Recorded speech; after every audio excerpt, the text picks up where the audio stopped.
For the people in the audience who have older siblings, I want you to try and remember your upbringing a little bit. But not just the family trips to Disneyland or the vacations to Bali, but more so your own personal development and growth. What music did you listen to? What clothes did you wear? What hobbies did you have growing up? What did you draw influence from? And in your opinion, do you think your older siblings affected that in any way? I remember a trip my family and I had during New Year's. We were headed to Long Island to see the fireworks, and we sat in the car for a long time, for hours, and I shared earphones with my sister to listen to music. As we watched the trees fly by, my sister held my hand, looked out the window, quite dramatically actually, and said to me, "Please never grow up. I wish you could stay this small." That moment, looking back at it, was kind of uneventful and mundane, but it felt so heartfelt to me at that time, and even now. She kind of reminded me that I shouldn't worry too much because I am just a kid. I'm changing, growing, and evolving, and I'm allowed to do that. When she said it, I didn't think too much of it, but now, when I look back, it just hits different. Now, going back to my question at the start, what did I draw influence from? For me, I grew up with two older sisters, and they're 9 and 18 years older than me. I love them both a lot and equally, of course, but for context's sake, I do spend quite a bit more time with my older sister than my oldest, because as I'm 50 now, my oldest sister, Deandra, is 33, raising a kid of her own, aka my niece. Her name is Mila, and I love her very, very much. Something I like doing is taking pictures of her face and adding captions to it, like this one. I find it funny, and it's quite fun for me to do when I'm bored. Whereas my middle sister, Vidya, she is 24 and still has an ounce of teenage spirit left in her. So growing up, I guess I related to her a bit more than my oldest. But before we get deeper into this topic of older sibling influence, I want to clarify that me talking up here on stage in no way, shape, or form does it mean that my sisters or my childhood or my upbringing is somehow perfect. I'm just here to acknowledge the influence that they've had in my life. And maybe some of the observations that I make up here, you can also relate to. So, why am I talking about this in the first place? Well, like all great things, it started with curiosity. I noticed at the age I am now, my Spotify playlists start to look more like hers. My fashion sense tailored more and more to her taste, and my hobbies start to look like hers when she was my age. And so I woke up one day and said to myself, I can make this a tech talk. But in all seriousness, we obviously weren't born with these similarities. But I guess as she grounded herself into her own identity, I just copied a bit throughout the years, subconsciously.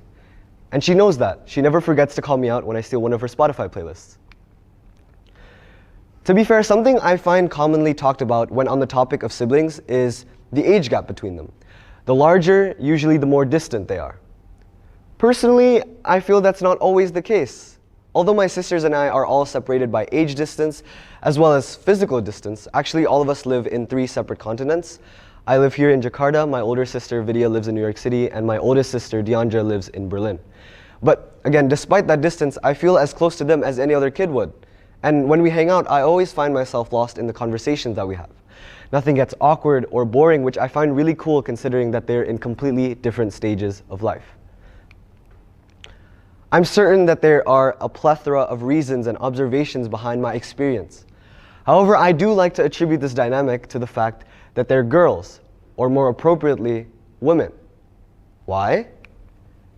Well, again, I got curious, so I did some research.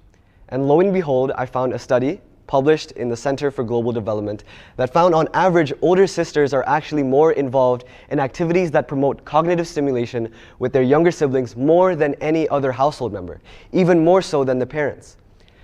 Interestingly, this does not hold true for older brothers. Truthfully, we don't know exactly why this is. It might be biological or environmental, but from my personal experience, I've always seen my sisters as a combination of a cool older friend and my mom. Super fun to hang out with, but also does a lot to make sure that I'm safe and for my well-being. Papers like these that study sibling socialization or just how siblings tend to interact with each other, it's natural for the younger sibling to be directly exposed to the older sibling's experiences. Meaning, like me, you're probably going to draw a great deal of influence from them. Taste in music, fashion sense, interests, type of friends. We tend to look towards older role models for inspiration. And since older siblings are much more involved in your personal life than your parents, it is very natural for there to be some overlap.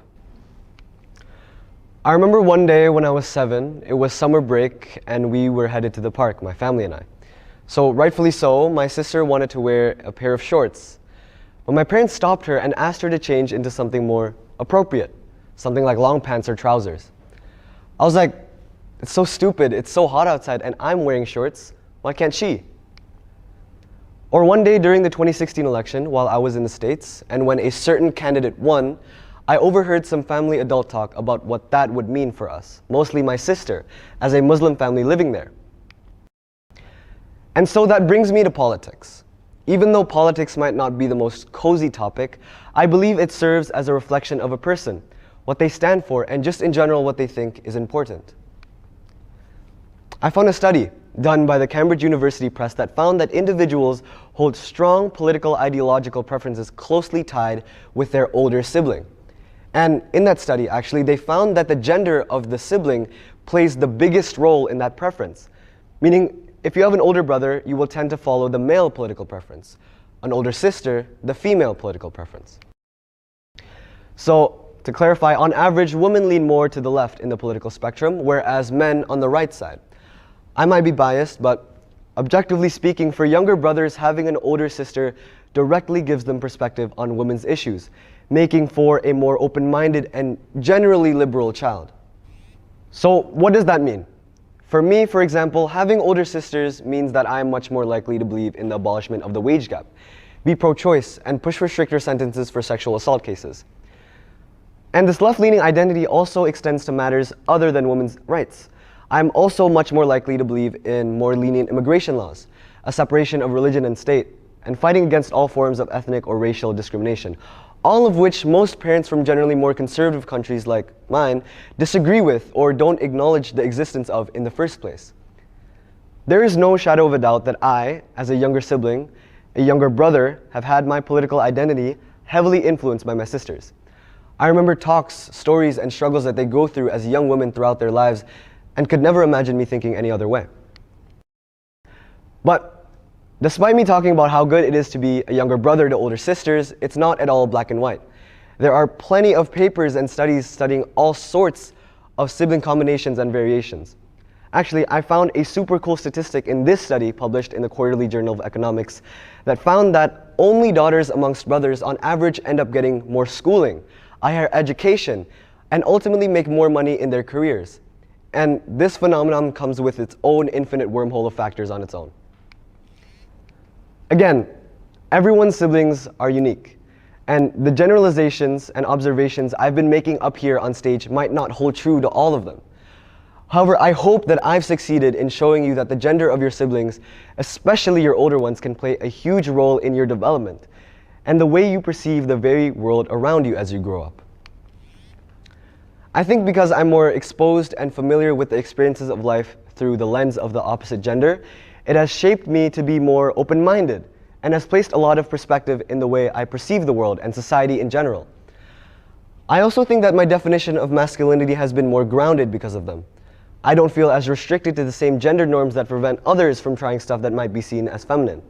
I feel quite confident in my own identity. My personal experience is just one of the many millions of families with multiple children. Every family is unique. There are families with 2 girls and 1 boy like mine, or 2 boys and 1 girl, 3 girls, 1 boy, 5 boys and no girl, or the other way around. And you get my point. There are so many factors that can build up on the gender aspect, such as the amount of siblings you have, or if you are the only sibling with that gender, the age of your siblings, they all play a role in your upbringing. And all of these different factors can mean different things for you and your siblings. In conclusion, I think it's absolutely wonderful to see actual research being conducted on an aspect of life so unquestioned like this one. And I think research on this can really deep dive into our character and into who we are, because the observations found and written in these studies and papers we can actually relate to. You can't pick and choose who your siblings are, but I found that being articulate on this topic of how your older siblings have shaped your identity is vital for understanding crucial environmental factors that contribute to our development, which in turn allow us to better understand human nature in itself. Thank you.